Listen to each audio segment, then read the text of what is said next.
Hello everyone, this is Vaibhav here and I welcome you all to my YouTube channel. So आज के इस concept video से हम decode करने जा रहे हैं एक काफ़ी इंटरेस्टिंग और काफ़ी इम्पॉर्टेंट टॉपिक जिसका कि नाम है इंड्यूस्ड इलेक्ट्रिक फील्ड। तो इंड्यूस्ड इलेक्ट्रिक फील्ड के लिए हम 2 लेक्चर्स लेने वाले हैं और इन 2 लेक्चर्स को अगर आप कंप्लीटली देखते हैं तब आप इस टॉपिक के इम्पोर्टेंस को समझ पाएंगे। एज वेल एज कंप्लीटली देखने के बाद आप अपने आप को कंपेयर ज़रूर कीजिएगा कि आप पहले इस टॉपिक के रिगार्डिंग क्या सोचते थे और अब क्या सोच पा रहे हैं।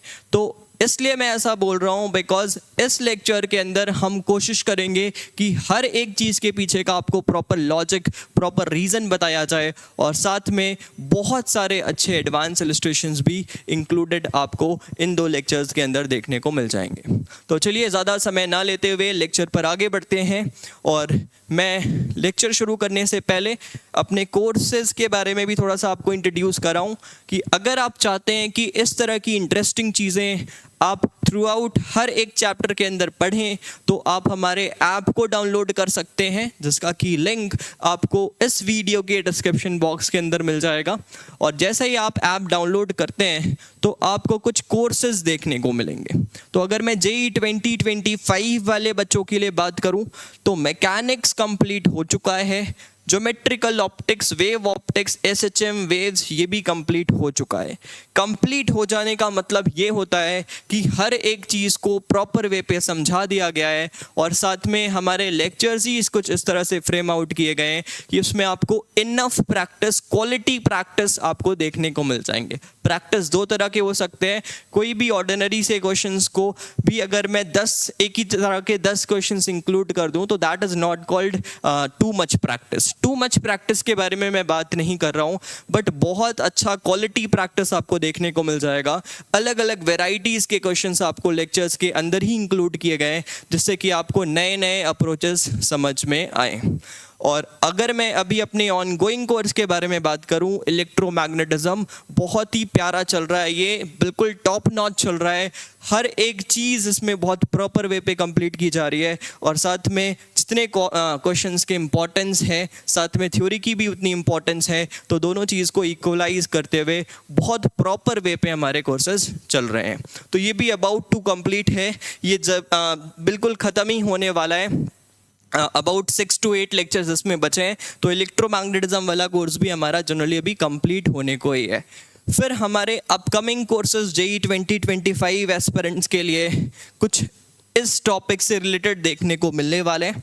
तो जैसे ही ये इलेक्ट्रोमैग्नेटिज्म वाला कोर्स हमारा ख़त्म होता है देन फिर हम जंप कर जाएंगे हमारे रिमेनिंग इन टॉपिक्स के रिलेटेड। तो अगर आप चाहते हैं कि बिल्कुल टॉप लेवल की चीज़ें पढ़ें और अगर आप कहीं पर भी परेशान हैं, किसी भी टॉपिक पर परेशान हैं तो ज़रूर हमारे साथ जुड़िए, आपको ज़रूर उसका सल्यूशन हमारे इन कोर्सेज़ के थ्रू देखने को मिल जाएगा। और एक और इम्पॉर्टेंट बात कि JEE 2026 एस्पिरेंट जो कि अभी कुछ मंथ तक अपनी पढ़ाई कर चुके होंगे और आपको लेवल समझ में आ गया होगा JEE एडवांस एग्जामिनेशन का, तो उस लेवल को और प्रॉपर वे पे समझाने के लिए आपके लिए भी कोर्सेज हमारे शुरू होने वाले हैं। एक्सक्लूसिवली JEE एडवांस के लिए हम चीज़ों को बात करेंगे, JEE मेंस के टॉपिक भी कवर अप हो जाएंगे बट हम फोकस JEE एडवांस पे करते हैं। तो आपके कोर्सेज भी जल्दी शुरू होने वाले हैं हमारे ऐप पर, आप ज़रूर जुड़िए हमारे साथ और फिर आनंद लीजिए इस ब्यूटीफुल से सब्जेक्ट का जिसका कि नाम है फिज़िक्स। तो चलिए अब अपन आ जाते हैं और अपने लेक्चर की तरफ आगे बढ़ते हैं जिसमें हम बात करने वाले हैं इंड्यूस्ड इलेक्ट्रिक फील्ड के बारे में। तो सबसे पहला हम बात करने वाले हैं अबाउट EMF। EMF क्या होता है पहले तो हमें ये समझना पड़ेगा EMF क्या होता है, बिकॉज अगर EMF नहीं समझते हैं तो फिर बहुत ज़्यादा परेशानी है, बहुत ज़्यादा परेशानी है। तो चलिए EMF के बारे में थोड़ा सा बात करते हैं, देन फिर लेक्चर को हम रिलेट कर पाएंगे आगे की चीज़ों को। तो अगर मैं आपको बोलूँ कि ये कैपेसिटर का प्लेट है, ठीक है, ये 2 कैपेसिटर का प्लेट है, इस पे चार्ज है +Q -Q। तो बताइए यहाँ पर इन 2 प्लेट्स के बीच में क्या EMF है, इन 2 प्लेट्स के बीच में क्या EMF है। अगर इनके बीच का डिस्टेंस है D तो इन दो प्लेट्स के बीच में क्या ईएमएफ है, आपसे अगर मैं ऐसा सवाल पूछूं। तो अगर कोई आपसे ऐसा सवाल पूछता है तो वो सवाल ही गलत है। ईएमएफ पोटेंशियल डिफरेंस नहीं है, मैं ये बोलने की कोशिश कर रहा हूँ। EMF is not potential difference, EMF potential difference नहीं है। सबसे पहली चीज तो आपको दिमाग में ये आ जाना चाहिए, EMF is not potential difference. पहले ही अपने दिमाग के कचड़े को बाहर कर लीजिए लेक्चर में, ईएमएफ पोटेंशियल डिफरेंस नहीं है। अच्छा, पोटेंशियल डिफरेंस नहीं है तो अगर मैं यहाँ पर पोटेंशियल डिफरेंस लिखूँ तो potential difference of field which is Q by A epsilon naught, और साथ में यहाँ पर जो भी डिस्टेंस है डी, अगर ऐसा लिखना चाहेंगे तो ये पोटेंशियल डिफरेंस तो लिखना ठीक है इन दो प्लेट्स के बीच में, बट ये ईएमएफ नहीं है, ये दिस इज़ नॉट ईएमएफ। तो ईएमएफ होता क्या है, इस चीज़ के बारे में हमें अच्छी तरह से बात करना चाहिए। इस चीज़ के लिए हमें बहुत प्रॉपर डिस्कशन करना चाहिए कि ईएमएफ होता क्या है। तो चलिए बात करते हैं ईएमएफ होता क्या है। तो आप ऐसा समझिए कि कहीं पर भी, मैं एक बैटरी का एग्जांपल ले रहा हूँ और उसके थ्रू ईएमएफ को समझाता हूँ, देन फिर 3-4 एग्जांपल्स और भी आ जाएंगे इस पर्टिकुलर टॉपिक के अंदर ही, तो वहाँ से आपको बिल्कुल क्लियर हो जाएगा कि ईएमएफ क्या होता है। तो अब सबसे पहले मान लीजिए बैटरी के अंदर के बारे में बात करते हैं। तो बैटरी के लिए मैं एक डिटेल्ड लेक्चर भी डेवलप करूंगा जिसमें कि हम internal resistance, terminal potential difference, इन सारी चीज़ों को बिल्कुल डेफिनेशन को सिर्फ याद ना करते हुए समझने की कोशिश करें। उसके ऊपर भी मैं एक लेक्चर ज़रूर लाऊंगा।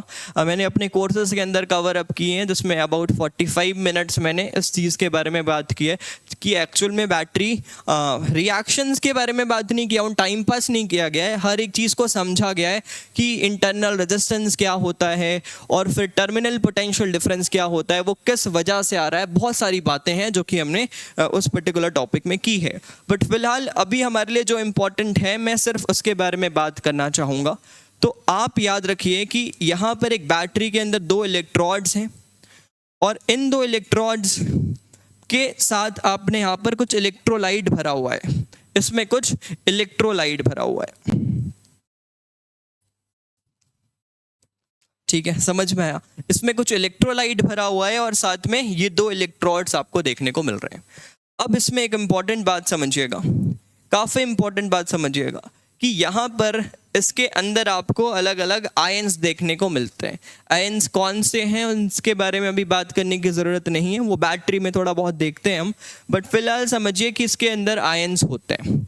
और अगर मान लीजिए कि ये इलेक्ट्रोड्स हैं तो ये पॉजिटिवली चार्ज इलेक्ट्रोड हैं, यहाँ पर पॉजिटिव चार्जेस हैं, यहाँ पर नेगेटिव चार्जेस हैं।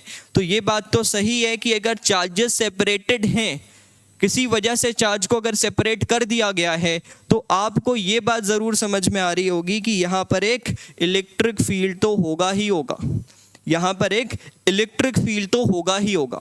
तो ये इलेक्ट्रिक फील्ड क्या चाहेगा, ये इलेक्ट्रिक फील्ड चाहेगा कि इस आयन पे ऐसा फोर्स लगाए Q इंटू ई का, और इस आयन पे ऑपोजिट टू दी फील्ड लगाए। मतलब ये चाहेगा कि इस पॉजिटिव चार्ज को यहाँ पर भेज दें और इस नेगेटिव चार्ज को इस वाले प्लेट पे भेज दें और लगातार आपके चार्ज को न्यूट्रलाइज करने की कोशिश करने वाला है ये इलेक्ट्रिक फील्ड। ऐसा ही कुछ है। तो अगर मैं आपसे पूछूं कि ये पॉजिटिव चार्ज का आगे क्या होना है, ये इलेक्ट्रोड्स पे जो भी पोटेंशियल या फिर इलेक्ट्रोड्स के अंदर जो भी यहाँ पर चार्जेस आ चुके हैं उसके कारण एक इलेक्ट्रिक फील्ड आ गया है, तो अब इन आयंस का क्या होने वाला है। तो आपको ये बात समझ में आना चाहिए कि ये जो पॉजिटिव चार्जेस हैं अगर वो इधर चले जाए और नेगेटिव इधर चले जाएं तो इलेक्ट्रोड्स जो हैं आपके वो न्यूट्रलाइज हो जाएंगे। मतलब 2 इलेक्ट्रोड्स के बीच में पोटेंशियल डिफरेंस ही नहीं बचेगा। तो बैटरी तो पोटेंशियल डिफरेंस का ही सोर्स है, तो फिर बैटरी किस काम का बैटरी रह जाने वाला है। तो ये बात आप अच्छी तरह से समझ पा रहे होंगे कि ऐसा कुछ तो नहीं होने वाला है। तो क्या होने वाला है सर, तो क्या होने वाला है, तो चलिए सुनिए क्या होने वाला है। तो इसके लिए आप ये बात ध्यान रखिए कि होता कुछ ऐसा है कि ये जो पॉजिटिव चार्ज हैं वो यहाँ पर ही जाते हैं और नेगेटिव चार्ज यहाँ पर ही जाते हैं।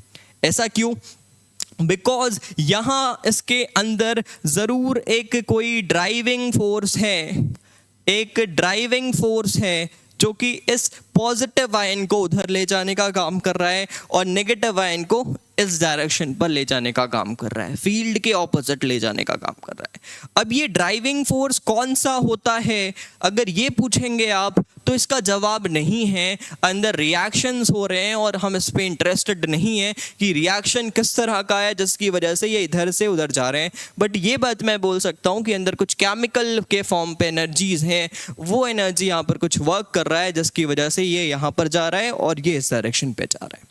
बिल्कुल सही बात है ये। अच्छा, तो ये जा क्यों रहे हैं? बिकॉज हमें पता है कि आप बैटरी को जब किसी एक्सटर्नल सोर्स से कनेक्ट करते हो तो ये जो चार्जेस हैं वो फ्लो करने लगते हैं। ये जो चार्जेस हैं ये पोटेंशियल डिफरेंस हैं, तो चार्जेस आपके फ्लो करेंगे और चार्जेस के फ्लो करने की वजह से आपको ये बात समझ में आएगा कि इधर की पोटेंशियल डिफरेंस मेंटेन नहीं होगी, इस बैटरी के थ्रू पोटेंशियल डिफरेंस मेंटेन नहीं होगा। तो पोटेंशियल डिफरेंस मेंटेन नहीं होने का मतलब है कि बैटरी आपने लगाई थी 5 वोल्ट की, वो घट के 3 वोल्ट हो गई, थोड़ी देर के बाद 1 वोल्ट हो गई, फिर बैटरी काम ही करनी बंद कर गई। ऐसा तो होता नहीं है। तो इसका मतलब ज़रूर ये ड्राइविंग फोर्स कंटिन्यूसली इस पे चार्जेस एक्स्ट्रा ऐड करता जाएगा जिससे कि इसका पोटेंशियल डिफरेंस मेंटेन रहेगा। और बहुत ज़्यादा अगर इस बैटरी को यूज़ करते हैं आप तो फिर आपको ये बात समझ में आएगी कि ये जो रिएक्शंस हैं वो अंदर रुक जाएंगे बिकॉज इलेक्ट्रोलाइट की कमी हो गई या फिर बहुत सारी चीज़ें हो सकती हैं जिसकी वजह से कुछ टाइम के बाद हो सकता है ऐसा कि आपकी जो बैटरी है वो कंप्लीटली डिस्चार्ज हो गई है बिकॉज ये ड्राइविंग फोर्स जो इसके अंदर है वो प्रॉपरली अब वर्क नहीं कर पा रहा है, इतने अच्छे रिएक्शंस टेक प्लेस नहीं हो पा रहे हैं। आई होप ये बात आपको समझ में आई होगी। तो ये जो ड्राइविंग फोर्स है, ये driving force is responsible, this is responsible for EMF. याद रखेंगे जहां जहां ड्राइविंग फोर्स होगा वहां वहां ही ईएमएफ डिफाइन होता है। ईएमएफ आपके इलेक्ट्रिक फील्ड की वजह से नहीं आता है। कहीं पे भी आपको ड्राइविंग फोर्स मिले, ये ड्राइविंग फोर्स एक तरह का नॉन कंजर्वेटिव फोर्स देखने को मिलेगा।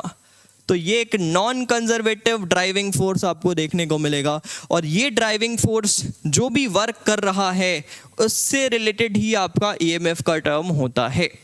तो ड्राइविंग फोर्स जहाँ जहाँ भी होगा वहाँ वहाँ ईएमएफ क्रिएट होगा, उन जहाँ जिससे भी चार्जेस जहाँ से जहाँ जा रहे हैं उस पॉइंट में जो भी वर्क हुआ है इस ड्राइविंग फोर्स की वजह से ही ईएमएफ होने वाला है। तो ईएमएफ कैसे डिफाइन करते हैं, चलिए इसके बारे में बात करते हैं। तो ईएमएफ को डिफाइन किया गया है, ईएमएफ को डिफाइन किया गया है ये driving force per unit charge times of D L. तो एक तरह से ये क्या बोल सकते हैं, driving force per unit charge, driving force per unit charge, because driving force भी चार्जेस पे लग रहे हैं। तो driving force per unit charge dot D L is defined as E M F. इससे ही ईएमएफ का नाम दिया गया है। This is not potential difference, ये पोटेंशियल डिफरेंस नहीं है, ये पोटेंशियल डिफरेंस नहीं है, ये ईएमएफ के बारे में बात हो रही है। ईएमएफ कुछ ऐसा है, driving force per unit charge times of DL. अच्छा, अब यहाँ पर ये driving force per unit charge की अगर बात करें, driving force per unit charge, तो इसका जो एसआई यूनिट जैसा बन रहा है, ये driving force per unit charge जो एसआई यूनिट बन रहा है वो एक तरह से इलेक्ट्रिक फील्ड की तरह बन रहा है। तो इस वजह से ईएमएफ को ई डॉट डीएल भी लिख सकते हैं, ई डॉट डीएल भी लिख सकते हैं। ई कौन सी इलेक्ट्रिक फील्ड है, एक्चुअल में तो driving force per unit charge है, एक्चुअल में तो driving force per unit charge है। बट ऐसा भी हो जाता है, ऐसा भी हो जाता है किसी किसी सिस्टम पे, ज़्यादातर सिस्टम पे ऐसा हो जाता है कि आप देखेंगे कि यहाँ पर इस चार्ज पे एक मोमेंट के बाद जब यहाँ पर चार्जेस आपके एक पर्टिकुलर अमाउंट पर आ गए हैं, इस पे एक पर्टिकुलर अमाउंट पर चार्जेस आ गए हैं, तो आप देखेंगे कि इस पे होने वाला इलेक्ट्रोस्टैटिक रिपल्शन और साथ में इस पे होने वाला ये ड्राइविंग फोर्स एक पर्टिकुलर मोमेंट के बाद इक्वल हो जाएगा। पर्टिकुलर मोमेंट के बाद ये ड्राइविंग फोर्स और ये दोनों आपस में इक्वल हो जाएंगे बिकॉज हम नहीं चाहते हैं कि अब और चार्ज का एक्युमुलेशन हो। अदरवाइज अगर ड्राइविंग फोर्स ज़्यादा है तो और चार्ज का एक्यूमुलेशन होगा और इन दो प्लेट्स के बीच का पोटेंशियल डिफरेंस, ज़्यादा चार्ज के एक्यूमुलेशन होने की वजह से जो आपने ईएमएफ क्रिएट किया है वो बढ़ जाएगा, वो बढ़ जाने वाला है। तो इसका मतलब ये है, और अगर कम फील्ड, अगर आपकी ड्राइविंग फोर्स कम हो गई है तो फिर ये इलेक्ट्रोस्टैटिक फील्ड डोमिनेटिंग हो जाएगा और ईएमएफ, इन दोनों के बीच का जो भी पोटेंशियल डिफरेंस, एक्चुअल में ईएमएफ नहीं है बट फिलहाल मैं आपको बोलूँ कि इन दोनों प्लेट्स के बीच का जो ईएमएफ इसने क्रिएट करके रखा है वो आपको देखने को मिलेगा कि वो कम हो जाएगा, वो आपको देखने को मिलेगा कि वो कम हो जाएगा। इसका मतलब एक ऐसा मोमेंट आ जाता है यहाँ पर जब आपकी इलेक्ट्रोस्टैटिक फोर्स और ड्राइविंग फोर्स जो है वो लगभग इक्वल हो जाती है। इस वजह से काम चलाने के लिए हम ऐसा भी बोल देते हैं कि यहाँ पर जो भी इलेक्ट्रिक फील्ड बन रहा है, इलेक्ट्रिक फील्ड डॉट डीएल को भी ईएमएफ बोल दिया जाता है। और इलेक्ट्रिक फील्ड डॉट डीएल का जो बात है इसे भी हम ईएमएफ की तरह बोल सकते हैं। बट ये जो मैंने ई लिखा है, ये ई नॉन कंजर्वेटिव लिखा है।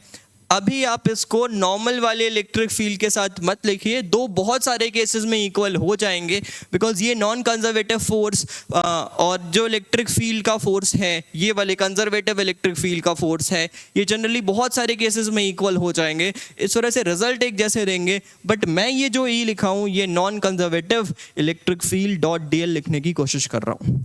आई होप यहाँ तक बात आपको क्लियर होगी कि ये ड्राइविंग फोर्स जो पर यूनिट चार्ज पे वर्क कर रहा है वो वर्क ही आपका यहाँ पर ईएमएफ के इक्वल होता है। तो जहां जहां ड्राइविंग फोर्स होगा वहां वहां ईएमएफ होगा। ये बात आपको याद होना चाहिए कि जहां जहां ड्राइविंग फोर्स है वहां वहां ईएमएफ होने वाला है। यहां पर ड्राइविंग फोर्स कौन प्रोवाइड कर रहा है? यहां पर ड्राइविंग फोर्स केमिकल रिएक्शंस की वजह से कोई ड्राइविंग फोर्स यहां पर आ रहा है। बट और दूसरे केसेस में हो सकते हैं कि ड्राइविंग फोर्स अलग अलग कहानी से देखने को मिल जाए। तो अब आपको सिर्फ अगर ईएमएफ के बारे में सोचना है तो ईएमएफ को आपको ऐसे ही सोचना है, driving force per unit charge times of DL. ठीक है, driving force per unit charge times of DL, that is the EMF developed across the points. जिस भी दो पॉइंट्स के बीच में आप बात कर रहे हो, इसके इंटीग्रेशन से जिस भी पॉइंट तक में आप इंटीग्रेट करेंगे, ड्राइविंग फोर्स के सेपरेशंस के बीच में इंटीग्रेट करेंगे, उन दोनों पॉइंट्स के बीच में हम बात कर रहे हैं। अब driving force per unit charge हो सकता है सेम हो तो फिर डीएल से हम डायरेक्टली मल्टीप्लाई कर देंगे, और हो सकता है driving force per unit charge आगे चलते हुए अलग अलग क्रिएट हो रहा हो, तो फिर उस केस में हम क्या बोलेंगे कि हाँ मुझे इंटीग्रेशन के थ्रू चीज़ों को निकालना पड़ेगा। तो अगर ड्राइविंग फोर्स कांस्टेंट है तो driving force per unit charge which is electric field non conservative into L, जिस भी दो पॉइंट्स के बीच में आप बात करना चाहते हैं वो उन दो पॉइंट्स के बीच में होने वाला ईएमएफ हो जाएगा उस केस पे। आई होप यहाँ तक क्लियर है। यहाँ तक बिल्कुल अच्छी तरह से क्लियर होना चाहिए ईएमएफ है क्या। तो ये मैंने एक एग्जाम्पल लिया है ईएमएफ के लिए। मैं आगे और भी इम्पॉर्टेंट बातें करना चाहता हूँ, तो चलिए देखते हैं दूसरा एग्जाम्पल ईएमएफ के लिए। उसमें आपने बात किया होगा और पहले पढ़ा होगा अबाउट मोशनल ईएमएफ। यहाँ पर भी नाम ईएमएफ का आ रहा है, मोशनल ईएमएफ। मोशनल ईएमएफ में भी आपने ईएमएफ का वर्ड यूज किया है instead of that potential difference. Potential difference के बजाय आपने ईएमएफ का वर्ड यूज किया है। मतलब क्या है? मानिएगा कि आपने एक स्पेस रखा है, आपने एक स्पेस रखा है और इस स्पेस पे आपने एक रॉड को ले लिया है, एक रॉड को ले लिया है और इस रॉड को आपने एक वेलोसिटी दी है। ऐसा ही तो कुछ करते हैं मोशनल ईएमएफ के अंदर। इस रॉड को हमने एक वेलोसिटी दी है v। समझ में आया? अब जब इस रॉड को आपने वेलोसिटी दी है तो इस रॉड के साथ क्या होता है, चलिए ये समझते हैं। तो जैसे ही आपने रॉड को वेलोसिटी दी है तो आपको ये बात समझ में आया कि चार्जेस जो हैं, अगर ग्राउंड फ्रेम से देखें, ये बात भी आपको पता होना चाहिए कि ये जो मैग्नेटिक फोर्स है, इलेक्ट्रोस्टैटिक फोर्स है, ये आप बोल सकते हैं फ्रेम डिपेंडिंग होते हैं। ये फ्रेम डिपेंडिंग होते हैं, अलग अलग फ्रेम से ये चेंज हो जाते हैं, बिकॉज ये नेट फोर्स के दो कंपोनेंट होते हैं। ये आप इलेक्ट्रोमैग्नेटिक वेव्स में इन सारी चीज़ों के बारे में बात करते हैं। बट फिलहाल आपको सिर्फ मैं ग्राउंड फ्रेम से बात कर रहा हूँ। ग्राउंड फ्रेम से ये रॉड v वेलोसिटी से चलता हुआ देखने को मिल रहा है। तो अगर ग्राउंड फ्रेम से ये चार्ज v वेलोसिटी से चलता हुआ देखने को मिल रहा है, बिकॉज रॉड चल रहा है, रॉड का एक पार्ट है चार्ज, तो ग्राउंड फ्रेम से चार्ज के पास भी इस डायरेक्शन पे एक वेलोसिटी है, और इस वेलोसिटी के कारण एक मूविंग चार्ज को किसी एक्सटर्नल मैग्नेटिक फील्ड पे अगर रखा गया है तो उस पर एक फोर्स लगता है, और वो फोर्स हमें पता है कि वो फोर्स होता है क्यू वी क्रॉस बी। वो फोर्स होता है क्यू वी क्रॉस बी, सही बात है, वो force Q V cross B होता है। तो अगर यहाँ पर हम क्यू वी क्रॉस बी करें तो हमें यहाँ से ये आइडिया हो जाने वाला है, वी क्रॉस बी करने पर मुझे आइडिया हो गया कि ऊपर की तरफ पॉजिटिव चार्जेस पे फोर्सेस और नीचे की तरफ नेगेटिव चार्जेस पे फोर्सेस। तो आप देख रहे हैं कि ऊपर की तरफ पॉजिटिव चार्जेस पे फोर्सेस, नीचे की तरफ नेगेटिव चार्जेस पे फोर्सेस। तो यहां पर मैग्नेटिक फोर्स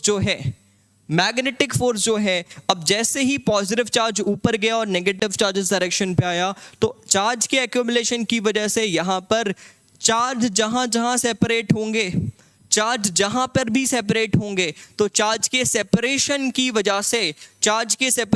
वजह से जो इलेक्ट्रिक फील्ड आता है, चार्ज की वजह से जो इलेक्ट्रिक फील्ड आता है वो कंजर्वेटिव इलेक्ट्रिक फील्ड होता है। तो ये आपने कंजर्वेटिव इलेक्ट्रिक फील्ड क्रिएट कर दिया है due to the separation of charge.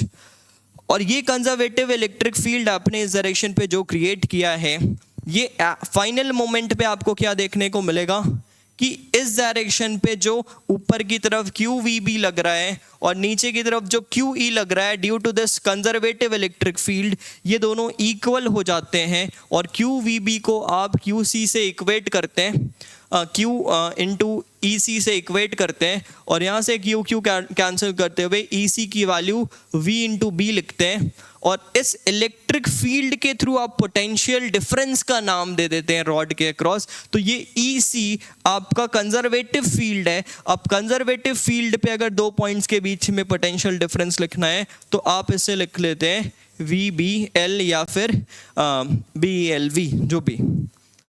But ये तो हमने इलेक्ट्रिक फील्ड के कारण ईएमएफ तो नहीं, ये तो पोटेंशियल डिफरेंस डिफाइन किया। बट यहां पर आप इस चीज को ध्यान से देखिए कि ये जो फोर्स क्यू वी बी का लग रहा है, ये यहां पर ड्राइविंग फोर्स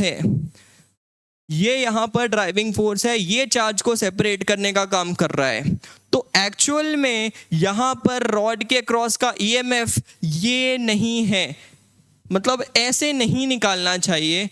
ईएमएफ और पोटेंशियल डिफरेंस इस वजह से आप कंफ्यूज होते हैं, बिकॉज आप तो इलेक्ट्रिक फील्ड की वजह से लिखते हो, इलेक्ट्रिक फील्ड की वजह से जो भी वर्क है उसकी वजह से आप लिख लेते हैं और ईएमएफ और पोटेंशियल डिफरेंस को सेम मानते हैं। बट हमें क्या लिखना चाहिए यहाँ पर, जो भी क्यू वी बी बन रहा है that is the driving force per unit charge dot DL integration, that is the EMF. Actual में ईएमएफ ये है, ये इधर से हम ईएमएफ निकालते हैं वो बात सही है, ये ईसी नहीं लिख रहा हूँ, ये मैं यहाँ पर डेल्टा वी लिख रहा हूँ, पोटेंशियल डिफरेंस लिख रहा हूँ। तो आप कुछ ऐसा लिख लेते हैं potential difference V B L. और यहाँ से अगर आप देखें तो ईएमएफ के बारे में अगर हम बात करें तो ईएमएफ आपको ऐसा कुछ देखने को मिलने वाला है, ऐसा कुछ देखने को मिलने वाला है। अब यहाँ से आप क्यू क्यू को करते हैं कैंसिल और ईएमएफ की वैल्यू आप लिखते हैं अगेन बी वी एल या फिर वी बी एल जो भी है। तो ईएमएफ और पोटेंशियल डिफरेंस तो इक्वल नहीं होते थे सर, तो कैसे इक्वल हो गए? अरे अभी मैं आपको सिर्फ ये बताना चाह रहा हूँ कि ईएमएफ एक्चुअल में होता किसकी वजह से है। यहाँ पर बाय चांस यहाँ पर कोई रेजिस्टेंस नहीं है, कुछ भी नहीं है, इस वजह से आप क्या देख रहे हैं कि जो भी पोटेंशियल डिफरेंस आ रहा है वही आपको यहाँ पर ईएमएफ के इक्वल है, वही आपका ईएमएफ के इक्वल आ जा रहा है। जैसे पिछले केस में भी अगर मैं आपको बोलूं कि यहाँ पर अगर इस सिस्टम पे, अगर यहाँ पर इस इलेक्ट्रोलाइट को मैं बिल्कुल आइडियल बैटरी की तरह देख लूं, यहाँ पर कोई रेजिस्टेंस को अगर इंक्लूड ना करूं, इस इलेक्ट्रोलाइट में कोई रेजिस्टेंस अगर नहीं, अगर ये आइडियल बैटरी है तो आइडियल बैटरी के केस में ईएमएफ और पोटेंशियल डिफरेंस इक्वल हो जाएंगे। मतलब ईएमएफ हमने जो डिफाइन किया है इसकी वजह से, और जो ये पोटेंशियल डिफरेंस क्रिएट कर रहा होगा वो इक्वल देखने को मिल जाएगा आइडियल की केस में। बट अगर इसके अंदर रेजिस्टेंस वगैरह आ जाता है देन फिर ये पोटेंशियल डिफरेंस जो प्रोवाइड करेगा वो ईएमएफ के इक्वल नहीं होता है। तो ईएमएफ कैसे डिफाइन है? Driving force per unit charge in dot DL का इंटीग्रेशन, मतलब work done by the non conservative driving force per unit charge का जो भी वर्क होता है, driving force per unit charge का जो भी वर्क होता है, that is defined as E M F, उसे हम ईएमएफ का नाम देते हैं। तो यहाँ पर ईएमएफ प्रोवाइडर कौन था? यहाँ पर ईएमएफ प्रोवाइडर आपका केमिकल रिएक्शन से आने वाली एनर्जी थी। और आगे इस केस में ईएमएफ का प्रोवाइडर कौन है? इस केस में ईएमएफ का प्रोवाइडर कौन है? इस केस में ईएमएफ का प्रोवाइडर आपको देखने को मिल रहा है ये driving force which is the magnetic force. ये मैग्नेटिक फोर्स ही आपका यहाँ पर ईएमएफ का प्रोवाइडर है। आई थिंक यहाँ तक आपको क्लियर हो गया होगा ईएमएफ एक्चुअल में होता क्या है, इसके बारे में आपको काफ़ी अच्छी तरह से चीज़ें क्लियर हो रही होंगी। चलिए अब आगे बढ़ते हैं और एक इम्पॉर्टेंट बात करते हैं, दैट इज फैराडेज लॉ। अब फैराडेज लॉ के बारे में थोड़ा सा बात समझते हैं। इलेक्ट्रोमैग्नेटिक इंडक्शन, फैराडेज लॉ, क्या बोला जाता है फैराडेज लॉ पे? तो 1831 की बात है। माइकल फैराडे ने 3 एक्सपेरिमेंट के बारे में बातें की। तो आपको यहाँ पर देखने को मिलेगा 1831 माइकल फैराडे ने रिपोर्ट किया सीरीज ऑफ एक्सपेरिमेंट, और वो 3 एक्सपेरिमेंट्स के बारे में आपको यहाँ पर दिखाया जा रहा है। क्या बोला गया? एक पहले वाले केस में ही pulled a loop of wire to the right through the magnetic field, a current is flowed in the loop. तो एक लूप रखा उन्होंने, सिंपल सा एक वायर लिया और उस वायर को मैग्नेटिक फील्ड के अक्रॉस इन्होंने क्या किया? A loop of wire is to right of the magnetic field. अच्छा, तो इन्होंने क्या किया? एक लूप ऑफ वायर लिया, मैग्नेटिक फील्ड ऑन करके रखा था, और उस लूप ऑफ वायर को उन्होंने राइट की तरफ पुल किया, राइट की तरफ उन्होंने पुल किया। तो उन्होंने क्या देखा कि लूप ऑफ वायर पे एक करंट आ गया, लूप ऑफ वायर पे एक करंट आ गया। बिल्कुल ठीक है। तो ये जो एग्जाम्पल है, ये एग्जाम्पल हम किसके थ्रू समझा सकते हैं? ये एग्जाम्पल हम समझा सकते हैं with the help of motional EMF. इसे हम मोशनल ईएमएफ के थ्रू समझा सकते हैं, जो कि अभी हमने जस्ट थोड़ी देर पहले पढ़ा कि मोशनल ईएमएफ की वजह से मैग्नेटिक फील्ड पे जब उस लूप को हमने आगे की तरफ ड्राइव किया तो हमने देखा कि एक क्यू वी क्रॉस बी का ड्राइविंग फोर्स लगना शुरू हुआ, जो कि यहाँ पर ईएमएफ क्रिएट किया, और उस ईएमएफ की वजह से हम बोल सकते हैं कुछ पोटेंशियल डिफरेंस क्रिएट हो गया, और इस सर्किट में एक करंट देखने को आपको मिल रहा है, एक करंट देखने को मिल गया। ठीक है। अब सेकंड एग्जाम्पल में बोला गया कि अब उन्होंने क्या किया सेकंड एग्जाम्पल पे। तो पहला तो हमें समझ में आ गया मोशनल ईएमएफ के बारे में बात है। सेकंड और थर्ड एक्सपेरिमेंट को रीड करते हैं। तो सेकंड एक्सपेरिमेंट में he move the magnet to the left holding loop still. तो इन्होंने इस बार मैग्नेट को लेफ्ट की तरफ खींच लिया, मैग्नेट को लेफ्ट की तरफ खींच लिया, और इन्होंने लूप को बिल्कुल स्टिल रखा, लूप को इन्होंने एज इट इज रखा, बट इस बार मैग्नेट को इन्होंने दूर किया। तो जब इन्होंने मैग्नेट को दूर किया तो एक तरह से लूप पर इन्होंने समय के साथ मैग्नेटिक फील्ड को बदला, इस लूप पर समय के साथ मैग्नेटिक फील्ड को बदला। सेकेंड वाले एक्सपेरिमेंट में ऐसा कुछ हुआ, और जैसे ही उन्होंने समय के साथ मैग्नेटिक फील्ड को बदला तो उन्होंने क्या देखा कि लूप में अगेन एक करंट आ गया, लूप में अगेन एक करंट आ गया। चलो ठीक है, सेकेंड एक्सपेरिमेंट समझ में आया। थर्ड एक्सपेरिमेंट में उन्होंने क्या किया, with both loop and the magnet at rest, अब दोनों को रेस्ट पे रख लिए, बट मैग्नेट को किसी एक्सटर्नल हेल्प की मदद से वहां की मैग्नेट की फील्ड को बदल दिए। He change the strength of the field, he used electromagnet and varied current. तो इलेक्ट्रोमैग्नेट यूज करते हुए इन्होंने इस बार दोनों को रेस्ट पे रखा, बट क्या देखा कि इस बार उन्होंने मैग्नेटिक फील्ड की स्ट्रेंथ को चेंज कर दी दोनों को रेस्ट पे रखते हुए, और अगेन इन्होंने क्या देखा कि लूप में एक करंट आ गया। तो बहुत इंटरेस्टिंग थी ये दोनों बातें, बिकॉज यहाँ पर आप इसे मूव कराते हुए करंट को ला रहे हैं, और सेकेंड वाले केस पे और थर्ड वाले केस पे आप मैग्नेटिक फील्ड को समय के साथ बदलते हुए सेम करंट की वैल्यू को निकालते हुए देखने को मिल रहा था। तो ये अभी हमें सुनने पर काफ़ी ज़्यादा ऑर्डिनरी सी बात लगेगी कि हाँ, हमें पता है कि चेंजिंग मैग्नेटिक फ्लक्स की वजह से ईएमएफ इंड्यूस्ड हो जाता है और उस ईएमएफ की वजह से करंट आ जाता है, because we know the definition of electromagnetic induction. But ये सेंटेंस बहुत ज़्यादा सिंपल नहीं है, बिकॉज यहाँ पर अगर आप ध्यान से देखें तो कभी दो डिफरेंट प्रोसेस हैं, यहाँ पर प्रोसेस एक से नहीं है। एक बार हम मूव करा रहे हैं, मोशनल ईएमएफ चार्ज पे क्यू वी क्रॉस बी का फोर्स लगा, उसकी वजह से ईएमएफ जनरेट हुआ, समझ में आया। सेकंड वाले प्रोसेस पे तो हमने चार्जेस को मूव ही नहीं कराया, चार्जेस तो मूव ही नहीं किए। अब चार्जेस मूव नहीं किए तो क्यू वी क्रॉस भी नहीं लगा, क्यू वी क्रॉस भी नहीं लगा, तो अब ये ईएमएफ को जनरेट कौन कर रहा है, यहां पर ईएमएफ को जनरेट कौन कर रहा है और यहां पर करंट कैसे आ रहा है। थर्ड वाले एक्सपेरिमेंट में भी वही बात है, बिकॉज फिर से चार्जेस नहीं चल रहे हैं, तो अब यहां पर ईएमएफ का क्रिएटर कौन है, बिकॉज ड्राइविंग फोर्स तो चाहिए, बिना ड्राइविंग फोर्स के काम नहीं चलेगा। पहले वाले केस में समझ में आ रहा है क्यू वी क्रॉस बी वाली कहानी है और हाँ ड्राइविंग फोर्स मिल गया, कहानी कंप्लीट। बट सेकेंड और थर्ड केस में ऐसा नहीं हुआ, तो फिर ये बहुत ज़्यादा एक इम्पॉर्टेंट कंक्लूजन की तरफ ले जा रहा था हमें। और इस पर्टिकुलर एक्सपेरिमेंट की मदद से जब इन्होंने देखा कि हाँ दोनों केसेस पे इंड्यूस्ड ईएमएफ, इंड्यूस करंट आ रहे हैं, और अगर रिलेटिवली चीज़ों को एक जैसे ही बदले जाएं तो हमने देखा कि करंट भी एक से आ गए। तो यहाँ से ही आइंस्टाइन ने स्पेशल थ्योरी ऑफ रिलेटिविटी के बारे में बात करनी शुरू की।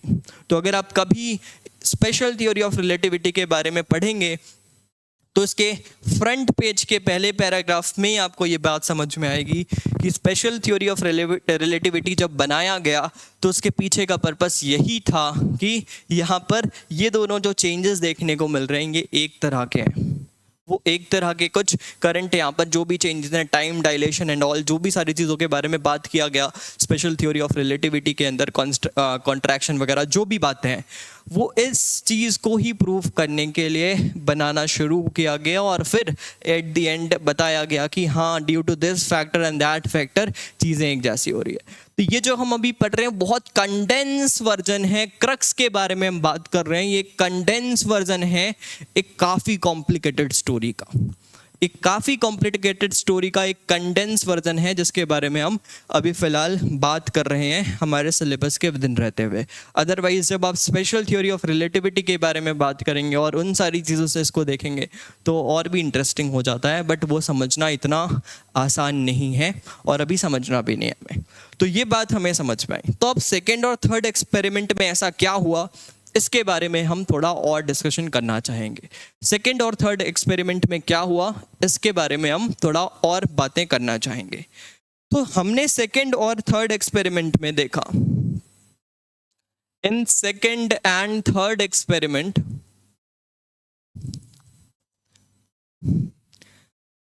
हमने देखा कि यहां पर motional E M F, there is no motion of the charge, no motion of charge, and therefore there is no no driving force due to magnetic force, no driving force due to magnetic force। Magnetic force की वजह से यहाँ पर कोई driving force नहीं है, ये हमने सेकेंड और थर्ड एक्सपेरिमेंट में समझा।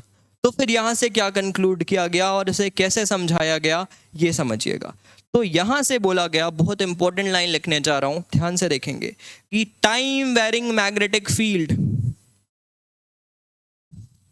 टाइम वेरिंग मैग्नेटिक फील्ड,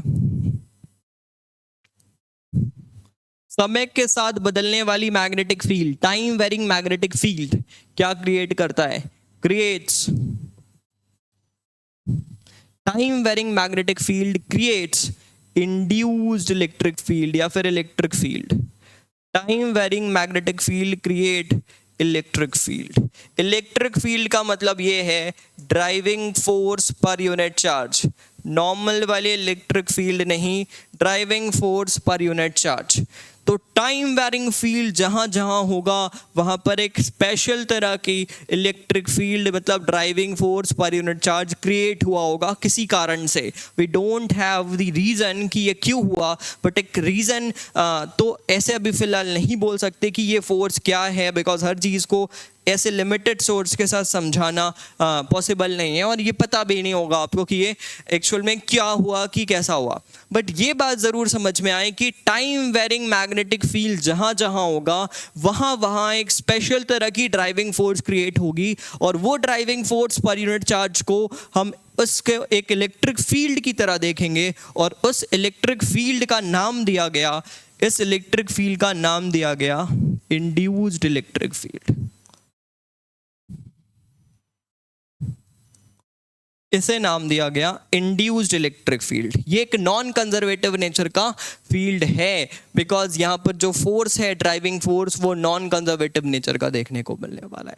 तो ये जो इंड्यूस्ड इलेक्ट्रिक फील्ड है, वो अगर हम यहाँ पर ईएमएफ डिफाइन करें तो ईएमएफ हो जाएगा ये induced electric field dot DL का integration, this will be the EMF developed here. ये आपका EMF डेवलप्ड की वैल्यू होने वाली है, because driving force per unit charge, that is the induce EMF driving force per unit charge. इसे मैं EIN से लिख रहा हूं, तो EIN dot DL between 2 points will give you the structure, will give you the EMF generated between those 2 points। उन 2 points के बीच में EMF कितना जनरेट हुआ है ये हमें मिल जाएगा। बाकी पोटेंशियल डिफरेंस क्या होगा वो बाद की कहानी है। करंट वाले पोर्शन को नेक्स्ट वीडियो पे मैं कवर करूंगा। अभी सिर्फ ईएमएफ की तरह देखिए कि उन 2 पॉइंट्स के बीच में ईएमएफ क्रिएट होगा। ईएमएफ और पोटेंशियल डिफरेंस तभी इक्वल होंगे जब करंट ना हो। ईएमएफ और पोटेंशियल डिफरेंस इक्वल हो जाएंगे जब करंट ना हो। अगर करंट है तो फिर ईएमएफ डिफरेंट चीज है और पोटेंशियल डिफरेंट चीज है। ठीक है, अच्छा, तो EMF is E induced dot DL, E induced dot DL। तो चलिए अब इस इंड्यूस्ड इलेक्ट्रिक फील्ड को थोड़ा और अच्छी तरह से समझते हैं। इसमें कुछ कंडीशन, कुछ सिमेट्री फिक्स कर देते हैं पहले, और उसके हिसाब से फिर हम कुछ आगे की चीज़ों को पढ़ पाएंगे, बिकॉज ये बहुत नॉर्मल सी चीज़ नहीं है। तो चलिए इंड्यूस्ड इलेक्ट्रिक फील्ड के कैलकुलेशन पर आगे बढ़ते हैं।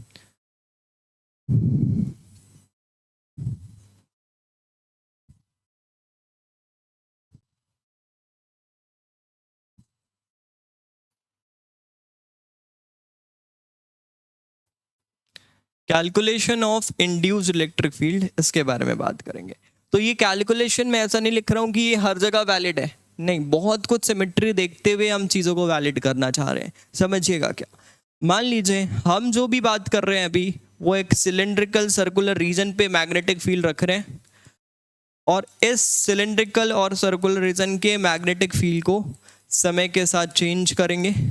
इसको हम dB/dt इस पे रखेंगे, जिसकी वैल्यू कुछ भी अल्फा बीटा गैमा मान लीजिए, और इसकी वजह से जो इंड्यूस्ड EMF क्रिएट होगा इसे देखना चाहेंगे। इसकी वजह से जो इंड्यूस्ड EMF क्रिएट होगा ये देखने की कोशिश करेंगे। मतलब ये है कि यहाँ पर अगर मैं सिमेट्री के थ्रू देखूँ तो इस पॉइंट की अगर बात करें, इस पॉइंट के हिसाब से ये लूप जैसा है, इस पॉइंट के हिसाब से भी लूप वैसा है, इस पॉइंट के हिसाब से भी लूप वैसा है। तो यहाँ पर सिमेट्री के अकॉर्डिंग हम ऐसा बोल सकते हैं कि जैसा यहाँ पर फील्ड का डायरेक्शन होगा वैसा इस पॉइंट पे भी उसी तरह उसी स्ट्रक्चर का फील्ड होने वाला है। स्ट्रक्चर बोल रहा हूँ, डायरेक्शन नहीं, उसी स्ट्रक्चर का फील्ड होने वाला है। फील्ड मतलब force per unit charge, not field. Force per unit charge की तरह याद रखना है। तो जैसा फोर्स पर यूनिट चार्ज इस पे लग रहा होगा उसी तरह का फोर्स पर यूनिट चार्ज इस पे लग रहा होगा, और उसी तरह का फोर्स पर यूनिट चार्ज इस पे भी लग रहा होगा। क्यों? बिकॉज ये इस लूप के अकॉर्डिंग सिमेट्रिक हैं। अगर मैं यहाँ पर ऐसा एक स्क्वायर लूप बनाऊं तो स्क्वायर लूप के हिसाब से ये पॉइंट, स्क्वायर लूप के हिसाब से ये पॉइंट सिमेट्रिक नहीं है। दो अगर ये r डिस्टेंस पे हैं, दे आर नॉट सिमेट्रिक। और अगर इस जगह पर फील्ड को चेंज करें तो ये पॉइंट सिमेट्रिक नहीं है। यहाँ पर आपको जो इंड्यूस इलेक्ट्रिक फील्ड होगा ज़रूर, बट सेम होगा डिफरेंट होगा ये मुझे नहीं पता है। इस वजह से हम सिमेट्री के साथ ही चीज़ों को कैलकुलेट करेंगे, और जेई सिलेबस में हमें सिर्फ ऐसे रीजन पे टाइम वेरिंग मैग्नेटिक फील्ड के बारे में बात करनी है। सिर्फ इस रीजन के बारे में, टाइम वेरिंग मैग्नेटिक फील्ड के बारे में बात करनी है। तो चलिए थोड़ा सा इस पे आगे बढ़ते हैं, और थोड़ा सा आगे बढ़ते हुए अब मुझे ये समझ में आ गया है कि अगर मुझे किसी r डिस्टेंस दूर पे, इससे थोड़ी देर के लिए हटा देते हैं, किसी r डिस्टेंस दूर पे बाहर पे अगर एक पॉइंट है और यहाँ पर अगर मुझे इंड्यूस इलेक्ट्रिक फील्ड चाहिए, तो मुझे ये बात समझ में आ गई है कि अगर मैं मान लीजिए एग्जाम्पल के लिए बोल रहा हूँ कि यहाँ पर एक सर्कुलर लूप अगर बनाऊं, अगर एक सर्कुलर लूप यहाँ पर बनाऊं, तो इस सर्कुलर लूप पे करंट फ्लो होना चाहेगा क्या? क्यों? बिकॉज इस लूप के हिसाब से, इस लूप के हिसाब से आपको ये बात समझ में आ रही है कि इस लूप से फ्लक्स चेंज हो रहा है, फ्लक्स चेंज हो रहा है थ्रू दिस लूप। इस लूप से फ्लक्स चेंज हो रहा है। और अगर इस कंप्लीट लूप से फ्लक्स चेंज हो रहा है, इसका मतलब ये है कि यहाँ पर एक करंट आने का जुगाड़ होना चाहिए। और वो करंट क्या चाहेगा? वो करंट ऐसा ही कुछ चाहने वाला है कि ये इस कम होते हुए या फिर बढ़ते हुए जो भी चेंजिंग फ्लक्स है उसे अपोज करे। तो उसे अपोज करने के लिए अगर मान लीजिए अंदर वाले फ्लक्स इंक्रीज हो रहे हैं, अगर ये अंदर वाली फील्ड इंक्रीज हो रही है, अगर हम ऐसा मान लें थोड़ी देर के लिए, तो ये नहीं चाहेगा कि अंदर वाली करंट इंक्रीज हो। तो ये कैसा करंट लाना चाहेगा? बाहर की डायरेक्शन पे। तो बाहर की डायरेक्शन पे करंट लाने के लिए इसने कुछ ऐसे करंट लाना चाहिए। और ऐसा करंट लाने का मतलब है कि ये कुछ ऐसा पोटेंशियल डिफरेंस, अभी बोल रहा हूँ बट ऐसा कुछ ईएमएफ क्रिएट करे, ऐसा कुछ ईएमएफ यहाँ पर क्रिएट हो जाए। ईएमएफ ऐसा कुछ क्रिएट हो, बैटरी की तरह मत ट्रीट कीजिए। ईएमएफ मतलब हम बोल सकते हैं जो भी वर्क किया है पोटेंशियल डिफरेंस का दूसरा फॉर्म है। पोटेंशियल डिफरेंस होता है ओवरऑल करंट आ जाने के बाद जो भी और इस ईएमएफ को इंक्लूड करते हुए करंट आ जाने के बाद जो भी ड्रॉप हुआ है उसकी वजह से जो नेट आ रहा है, that is the potential difference.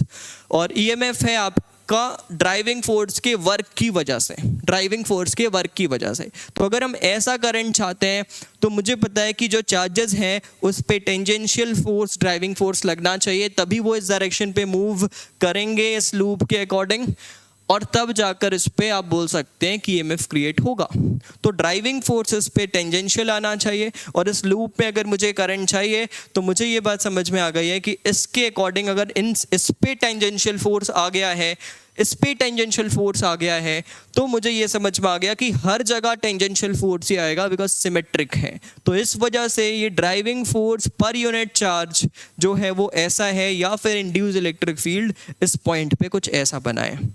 और जैसा ही इंड्यूस इलेक्ट्रिक फील्ड इस पॉइंट पे, वैसा ही इस पॉइंट पे, इस पॉइंट पे, इस पॉइंट पे, हर एक पॉइंट पे वैसा ही है मैग्नीट्यूड वाइज, बस डायरेक्शन उसका हमेशा टेंजेंशियल है।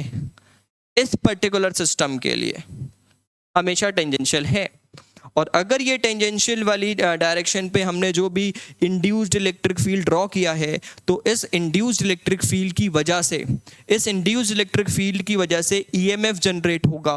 और वो ईएमएफ अगर इस पूरे क्लोज लूप के लिए देखें तो E M F in this close loop is equals to जो भी ईएमएफ इस क्लोज लूप पे आने वाला है, अगर हम वो देखें तो हम लिखेंगे इंटीग्रल ई डॉट डीएल। और according to the Faraday's law the EMF generated in a loop is always negative of d phi by D t, is always equals to negative of d phi by dt, and Faraday's law is applicable everywhere, हर एक जगह सही है। तो यहाँ पर अगर हम देखें तो ये किसके इक्वल लिख सकते हैं? d by dt। नेगेटिव अभी लिख नहीं रहा हूँ, तो यहाँ से आपको ये बात समझ में आ गई होगी कि ई इंड्यूस, चलो नेगेटिव लिख देता हूँ थोड़ी देर के लिए, डॉट डीएल का इंटीग्रेशन, नेगेटिव हम डायरेक्शन से समझ जाएंगे कि इंड्यूस्ड ईएमएफ कैसा आना चाहिए करंट के हिसाब से। तो ये फ्लक्स के चेंज को अपोज करने के लिए आ रहा है, इस वजह से ऐसा करंट बहाना चाह रहा है। तो इंड्यूस्ड ईएमएफ या फिर जो भी इंड्यूस्ड इलेक्ट्रिक फील्ड है उसका डायरेक्शन वगैरह हमने खुद से डिसाइड कर दिया, माइनस की ज़रूरत बहुत ज़्यादा पड़ेगी नहीं हमें, वो हम सेंस को, अपने डायरेक्शन को प्रेडिक्ट खुद से कर सकते हैं। तो E induce dot DL that is equals to जो भी इसका एरिया है, इस एरिया, बिकॉज मुझे इस पे चाहिए, इस पे कितना इंड्यूस ईएमएफ डेवलप हुआ है, तो मैं देखूंगा कि इस पे कितना फ्लक्स चेंज हुआ है। इसके हिसाब से तो मैग्नेटिक फील्ड सिर्फ इस रीजन पे, इस रीजन पे तो कोई मैग्नेटिक फील्ड है नहीं, तो इस लूप के अंदर सिर्फ इतनी रीजन पे मैग्नेटिक फील्ड है, तो इतनी रीजन पर ही आपका मैग्नेटिक फील्ड चेंज हुआ है। तो अगर मैं यहाँ से लिखूँ और इस डिस्टेंस को अगर आपको r बोलूँ और ये डिस्टेंस हमारा स्मॉल r है, तो इसके अकॉर्डिंग मुझे लिखना चाहिए ई इंड्यूस डॉट डीएल। इसको मैं क्या लिखना चाहूँगा? जो भी मैग्नेटिक फील्ड इससे rate of change of flux, तो D by D T of flux किसी भी इंस्टेंट पे अगर इस पे लिखें तो होने वाला, उस इंस्टेंट पर होने वाला magnetic field multiplied by area of the loop. Area of the loop, हमें लूप का एरिया लेना चाहिए या फिर जहाँ पर फ्लक्स लिंक्ड है, जहाँ पर फ्लक्स लिंक्ड है तो फ्लक्स इस रीजन पे लिंक्ड है। ई डॉट डी एल, मुझे इस पे ईएमएफ चाहिए, तो इस पे वर्क लिखना चाहूँगा, मैं इस पे वर्क लिखना चाहूँगा बिकॉज इस लूप पे मुझे ईएमएफ चाहिए, बट मैं ईएमएफ को इक्वेट किससे कर रहा हूँ, rate of change of flux से, और फ्लक्स यहाँ पर इस ईएमएफ पे सिर्फ इतनी रीजन पर ही फ्लक्स है। तो अगर मुझे फ्लक्स लिखना है तो B into pi small are square, B into pi small are square ऐसा लिखना चाहिए। पाई स्मॉल आर स्क्वायर को आप बाहर लिख लेंगे, और आपको पता है कि ई इंड्यूस्ड हर जगह पर एक जैसा है सिमेट्री की वजह से, इस वजह से आई इंड्यूस्ड को बाहर लिखेंगे, इंटीग्रल डीएल को आप 2 पाई आर बनाएंगे, और इसे आप लिख सकते हैं पाई स्मॉल आर स्क्वायर और d B by D t, कुछ ऐसा। और यहाँ से फिर आप पाई पाई की वैल्यू को करेंगे कैंसिल, और यहाँ से आप ई इंड्यूस्ड की वैल्यू बताएंगे, ई इंड्यूस्ड की वैल्यू बताएंगे r square by 2r d B by D T. तो ये एक cylindrical time varying magnetic field या फिर सर्कुलर शेप में टाइम वेरिंग मैग्नेटिक फील्ड का अगर रीज़न होगा, सिलेंड्रिकली बोलिए तो सिलेंड्रिकल शेप में अगर आपकी टाइम वेरिंग मैग्नेटिक फील्ड होगी तो उससे किसी r डिस्टेंस दूर पे जो पॉइंट है वहाँ पर इंड्यूस इलेक्ट्रिक फील्ड होने वाला induce electric field. What is induce electric field?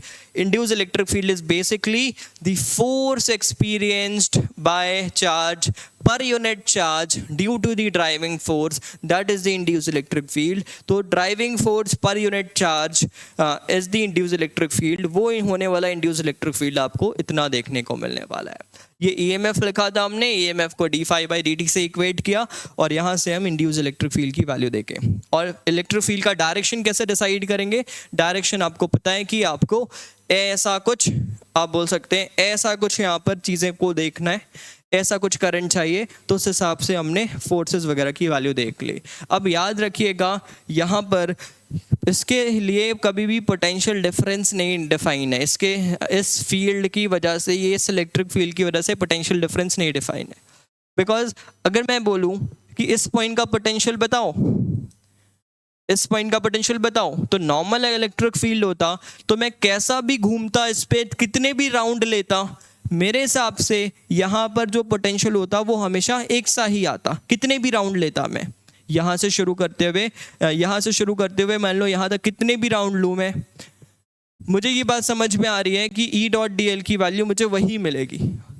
ये तो मैं माइंड में राउंड ले रहा हूँ ना, राउंड कितना ले रहा हूँ ये तो अपने माइंड में ले रहा हूँ। 100 राउंड लूँ, मुझे इस पॉइंट पे जो ओवरऑल वर्क होगा वो एक ही तरह का देखने को मिलने वाला है, वो मुझे एक ही तरह का देखने को मिलने वाला है। मतलब मैं ऐसा बोल सकता हूँ कि उसी पॉइंट पे गुजरने पर अगर मैं ऐसा कितने भी राउंड लूँ, मुझे हमेशा यहाँ पर ओवरऑल बाहर वाले इलेक्ट्रिक फील्ड, मतलब जो कंजर्वेटिव इलेक्ट्रिक फील्ड था उसकी वजह से कोई वर्क नहीं करना पड़ेगा।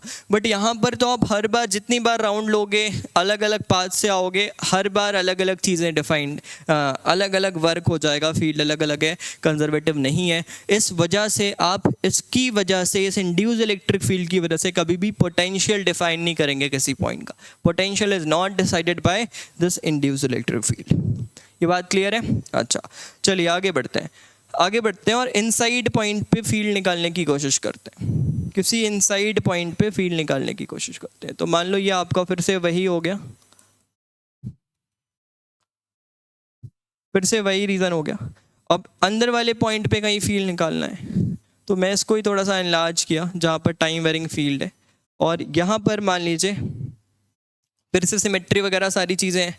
तो अगर इस पॉइंट पे मुझे फील्ड चाहिए तो उसके अकॉर्डिंग यहाँ पर हमने आर डिस्टेंस पे गए और यहाँ पर ईएमएफ लिखने की कोशिश की। अब ईएमएफ मुझे पता है कि वैसा ही करंट चाहेगा यहाँ पर, तो integral E dot D l, ये ई इंड्यूस्ड है, is equals to D phi by D T.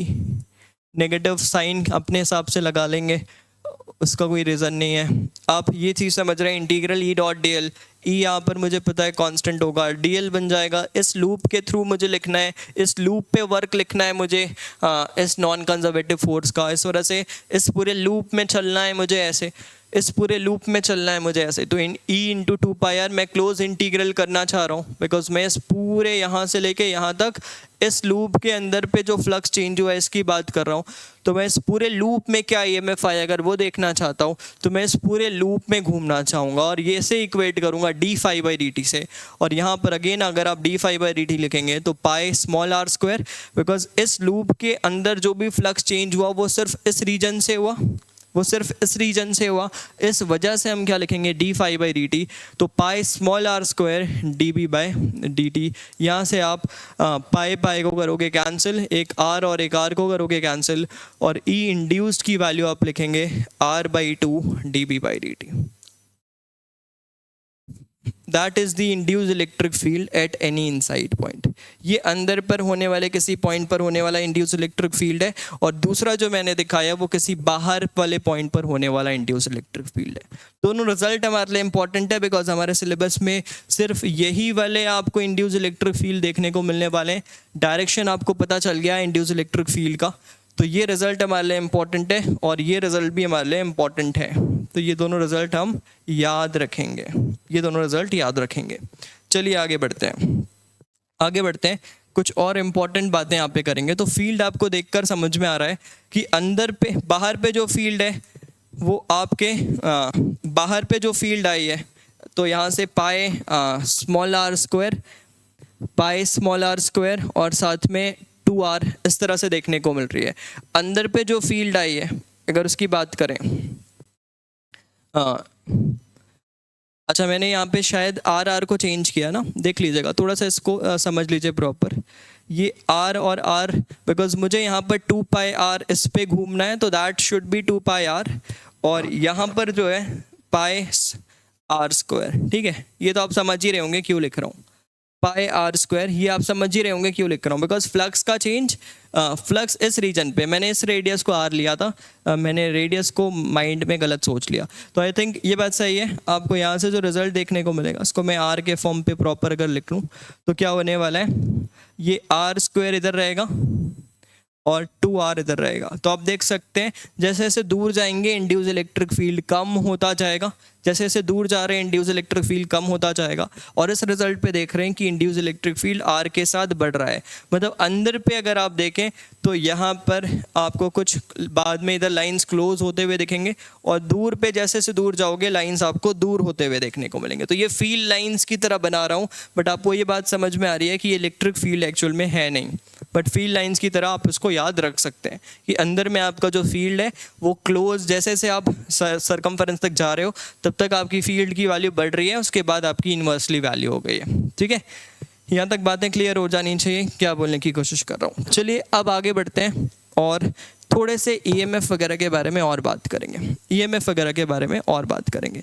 तो अब ईएमएफ इंड्यूस्ड पे थोड़ा सा और बात करते हैं। ऑन रैंडम शेप, किसी भी रैंडम शेप पे ईएमएफ कितना डेवलप हुआ है ये देखने की कोशिश करते हैं। EMF induced in random shape, किसी भी रैंडम शेप पे, तो ये आपका मान लीजिए होने वाला वही टाइम वेरिंग फील्ड है, वही टाइम वेरिंग फील्ड है। इलेक्ट्रिक फील्ड कैसा बनाता है हमें इसका आइडिया है। अब इसकी वजह से मैंने मान लो यहाँ पर एक ऐसा लूप रख दिया, इसकी वजह से मैंने यहाँ पर एक ऐसा वायर रख दिया है, और इस वायर पे मुझे इंड्यूस्ड ईएमएफ चाहिए। मान लो एक वायर रख दिया है और इस वायर पे मुझे इंड्यूस्ड ईएमएफ चाहिए।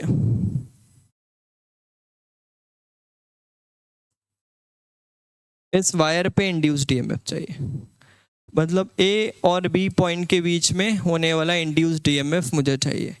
करंट वगैरह नहीं है तो पोटेंशियल डिफरेंस भी बोल देंगे आप उसे, ए और बी के बीच में पोटेंशियल डिफरेंस, बट अगर करंट होगा तो फिर पोटेंशियल डिफरेंस डिफरेंट हो जाएगा। तो आप ईएमएफ को पोटेंशियल डिफरेंस की तरह तब तक देखिए जब तक करंट वगैरह नहीं है। फिलहाल करंट नहीं है तो पोटेंशियल डिफरेंस की तरह भी बोल सकते हैं। अब ध्यान से देखिएगा कि इसमें अगर मुझे ईएमएफ चाहिए तो मुझे ये बात समझ में आ रही है कि अगर मैं integral E dot D L करना चाहूँ, इस वायर को थोड़ा पास ले आते हैं, और अगर मैं integral E dot D L करना चाहूँ तो मुझे पता है कि यहाँ पर जो फील्ड है वो कुछ इस तरह का है, ये कुछ इस तरह का ऐसा सर्कल है और इससे ये क्रॉस होता हुआ ऐसा जा रहा है। तो इस जगह पर जो इंड्यूस इलेक्ट्रिक फील्ड है इस सर्कल के अकॉर्डिंग ऐसा है, ई की वैल्यू इधर है, इंड्यूस इलेक्ट्रिक फील्ड इस डायरेक्शन पे ऐसा है, आई इंड्यूस्ड, और आपको ई डॉट डी एल इस वायर पे करना है, आपको इस वायर पे ई डॉट डी एल करना है। तो जब इस वायर पे ई डॉट डी एल करना है तो आपको ये समझ में आ रहा है कि ये किसी थीटा डिग्री पे है। तो अब अगर आप ध्यान से देखें तो इस वायर के साथ किसी एंगल पर है थीटा, तो फिर अब आपको अगर छोटा सा डिस्प्लेसमेंट यहाँ पर लेते हैं dl, तो फिर ये छोटा सा इन दोनों पॉइंट्स के बीच में ईएमएफ की वैल्यू आपको मिलेगी। अब उसके बाद अगर आप आगे बढ़ें और किसी और सर्कल पे आए, मान लीजिए मैं थोड़े डिफरेंट सर्कल पे आता हूँ, इस वाले सर्कल पे आता हूँ, तो मुझे अब अब ये इस पॉइंट पे जो इंड्यूस्ड ईएमएफ है उसकी वैल्यू कुछ और है। इस पॉइंट पे जो इंड्यूस्ड ईएमएफ है उसकी वैल्यू कुछ और है, बिकॉज ये कुछ इस सर्कल का पार्ट है। तो अब इस पॉइंट पे जो इंड्यूस्ड ईएमएफ है इसकी वैल्यू कुछ और है, ये किसी दूसरे सर्कल का पार्ट था, इस वजह से इस पॉइंट पे कुछ और है। तो मैं देख रहा हूँ इस लाइन पे हर एक पॉइंट पे एंगल भी बदल रहा है, साथ में इंड्यूस्ड ईएमएफ का, इंड्यूस्ड इलेक्ट्रिक फील्ड की वैल्यू भी बदल रही है। तो नॉर्मली करना तो हमारे बस का है नहीं।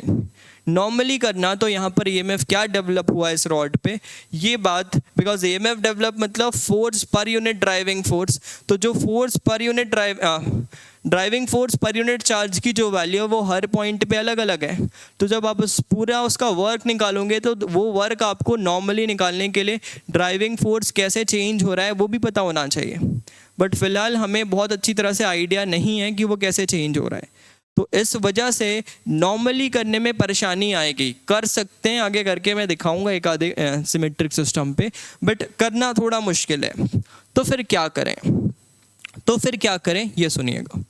तो फिर मैं इसको फैराडेज लॉ की मदद से इंक्लूड करना चाहूँगा कि इस जगह पर जो भी ईएमएफ है वो किसी भी क्लोज लूप पे जो ईएमएफ आने वाला है वो क्लोज लूप के अंदर कितना फ्लक्स चेंज हो रहा है उसके बारे में बात करेंगे। तो अब मैं चाहूँगा कि यहाँ पर एक क्लोज लूप का फॉर्मेशन करूँ। अब वो क्लोज लूप कैसे फॉर्म करने वाला हूँ वो मेरे ऊपर है। अब मैं कैसा भी क्लोज लूप बना सकता हूँ, मैंने ऐसा कुछ बना दिया। अब ऐसे क्लोज लूप बनाने पर आप देखेंगे कि आप अगर पुराने डेरिवेशन के साथ जाएं जो कि अभी हमने थोड़ी देर पहले ही कवर किया है, तो उस डेरिवेशन के हिसाब से इस वाले रीजन पे D phi by D T, इस वाले रीजन का d phi by D T, इस रीजन का d phi by D T, इस रीजन पे ही फ्लक्स है। इस क्लोज लूप के अंदर अगर देखें तो इस रीजन पर ही फ्लक्स है। तो अगर सिर्फ इस रीजन पे फ्लक्स है तो इस रीजन पे कितना फ्लक्स चेंज हुआ है ये हमें निकालना है। इस रीजन पे कितना फ्लक्स चेंज हुआ है ये निकालना है। तो मान लो अगर मैं अभी फिलहाल इसका एरिया ए नॉट बोल रहा हूँ, अगर इसका फिलहाल एरिया ए नॉट बोल रहा हूँ, तो मैं लिख सकता हूँ कि d phi by D t which is A naught into d B by D t, this will be the d phi by D t, and that is equals to integral E dot dl in this closed loop, integral E dot dl in this closed loop। But हमें क्या चाहिए, हमें चाहिए अगर मैं इसको अगर नाम दूँ 1 2 3 ये फोर्थ और ये फिफ्थ, तो 1 2 3 4 5 अगर नाम दूँ तो मुझे यहाँ पर सवाल में सिर्फ ये दिया गया था, बाकी तो मेरा खुद का कंस्ट्रक्शन है। तो मुझे चाहिए था इसके क्रॉस होने वाला ईएमएफ, मतलब मुझे चाहिए था इंटीग्रल ई इंड्यूस डॉट डीएल सिर्फ 1 के अराउंड। बट मुझे पता है कि ये जो ईएमएफ अभी आया है, ये जो ईएमएफ आया है, ये ईएमएफ सब में ओवरऑल मिलाकर आया है। किस में कितना आया है we don't have any idea. कौन से लाइन पे कितना ईएमएफ डेवलप हुआ है हमें इसका आइडिया नहीं है। तो अगर मैं ऐसा लूप बनाता हूँ तो ये 1 फिर ई डॉट डी एल 2 प्लस ई डॉट डी एल 3 प्लस ई डॉट डी एल ई इंड्यूस डॉट डी एल 4 ऐसा होगा, और फिर प्लस ई डॉट डी एल 5 इन सब के इक्वल होगा। मुझे चाहिए सिर्फ ये था, तो इसका मतलब ये है कि लूप बनाना भी हमें अच्छी तरह से आना चाहिए, कि हम कैसे लूप बनाएं ये भी हमें समझना आना चाहिए, सोचना आना चाहिए। अदरवाइज परेशानी है, बिकॉज हम एक क्वेश्चन को सॉल्व करने के लिए दूसरे बहुत सारे नए क्वेश्चंस यहाँ पर फ्रेम कर चुके हैं। तो ये बात तो समझ में आया कि हाँ ठीक है, ये बात सही है कि हम लूप बना सकते हैं और फ्लक्स वगैरह लिख सकते हैं, बट उसके लिए भी मुझे थोड़ा आइडिया से फ्लक्स लिखना पड़ेगा। तो अब देखिएगा क्या करना है। इसके लिए एक इंटरेस्टिंग पॉइंट है और हम इसको बहुत यूज़ करेंगे, हर जगह यूज़ करेंगे इवन, इस वजह से इसको ध्यान से एक नोट की तरह लिखिएगा। ये मेरे पास वही वायर है ए बी जिसके बारे में अभी हम बात कर रहे थे। और अगर मुझे इस ए बी वायर पे होने वाला इंड्यूस्ड ईएमएफ चाहिए, मतलब मुझे चाहिए इंटीग्रल ई इंड्यूस डॉट डी एल, अगर मैं इसको 1 का नाम दे रहा हूँ। अब मैं जब भी इस वाले सिस्टम की वजह से चीज़ों को करना चाहूँगा तो मैं हमेशा रेडियल लाइंस बनाऊँगा। I will draw only radial lines. जो भी मेरा कंस्ट्रक्शन होगा वो रेडियल लाइन का ही होगा। उसके अलावा अगर आप कुछ और कंस्ट्रक्शन करते हैं तो फिर वो आपको एक नए क्वेश्चन में कन्वर्ट कर देगा आपके पुराने क्वेश्चन को। तो रेडियल लाइन बनाना क्यों अच्छा है? रेडियल लाइन बनाना इसलिए अच्छा है बिकॉज मुझे पता है कि इंड्यूस्ड इलेक्ट्रिक फील्ड यहाँ पर जो भी आया है, इंड्यूस्ड इलेक्ट्रिक फील्ड जो भी इस रीजन पर आया है वो ऐसा ही है, हर एक पॉइंट पर ऐसा ही इंड्यूस्ड इलेक्ट्रिक फील्ड है। तो किसी भी जगह पर अगर आप जाओ, अगर ये रेडियस की तरह रेडियल लाइन है तो ई इंड्यूस्ड जो है वो इस पे इसके डीएल के साथ 90 डिग्री का एंगल बना रहा होगा हर पॉइंट पे। इस वजह से इस लाइन पर इंटीग्रल ई इंड्यूस डॉट डी एल की वैल्यू 2 पे और ई इंड्यूस डॉट डी एल की वैल्यू 3 पे 0 हो जाएगी। और टोटल ईएमएफ लिखने के लिए अगर इस थीटा की वैल्यू हमें पता है तो ये वाला एरिया निकाल लेंगे, ये वाला एरिया निकाल लेंगे, ये एरिया किसी तरह से कैलकुलेट कर लेंगे और ये एरिया जैसे मिल जाता है तो फिर अब हम d phi by D t वाली वैल्यूज़ यूज़ कर सकते हैं यहाँ से।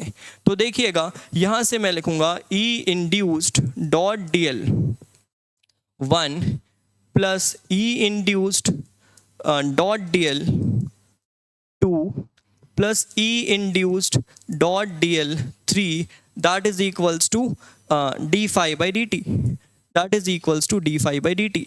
और D phi by D T इस पूरे क्लोज लूप पे, इस ट्रायंगल पे D phi by D T. तो ये टोटल ईएमएफ डेवलप हुआ है ट्रायंगल पे जिसमें दो साइड में ईएमएफ नहीं आया बिकॉज वो रेडियल लाइंस हैं। तो जो भी ईएमएफ आया है वो इस पे ही आया है। तो d phi by D T यहाँ पर यूज़ कर सकता हूँ। इस सेक्टर का एरिया लिखेंगे जो कि मुझे पता है कि कुछ r square by 2 times of theta होगा।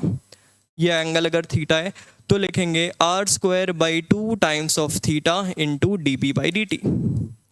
तो देख लीजिए ये वैल्यू आपको पता होगा, ये दोनों तो ज़ीरो ही हैं और अगर इन दोनों की वैल्यू ज़ीरो है तो यहाँ से फिर आप अगली चीज़ों पर जो भी ईएमएफ चाहिए था आपको वो यहाँ से कैलकुलेट कर सकते हैं, वो यहाँ से कैलकुलेट कर सकते हैं। तो ये बात आपको बहुत अच्छी तरह से समझ में आ गई होगी और इसी आइडिया से रिलेटेड मैंने आपको 2 सवाल इस पर छोड़ा है। तो ये एक क्वेश्चन है, आप खुद से ट्राई कीजिए। अगले लेक्चर में ज़रूर मैं इसे कवर अप करूँगा, इसके साथ ही शुरू करूँगा। तो ये क्वेश्चन एक आपके लिए और दूसरा क्वेश्चन ये है आपके लिए। इन दोनों क्वेश्चंस को आप एक बार ट्राई करके रखिए। अगले लेक्चर को शुरू यहाँ से ही करेंगे और नेक्स्ट लेक्चर को मिस मत कीजिएगा। उसमें बहुत सारे इंपॉर्टेंट कंक्लूजन और बहुत सारे जो कॉमन मिसअंडरस्टैंडिंग है उसको हम कवर अप करने वाले हैं। तो आज का लेक्चर बेसिक था, बहुत सारी नई बातें सीखे होंगे बट हाँ नॉर्मल बातें ही किए, बट अगले लेक्चर पे बहुत कुछ इंपॉर्टेंट देखने वाले हैं। तो चलिए आज के लेक्चर को यहाँ पर ही ख़त्म करते हैं, नेक्स्ट लेक्चर पे मिलेंगे। Thank you very much.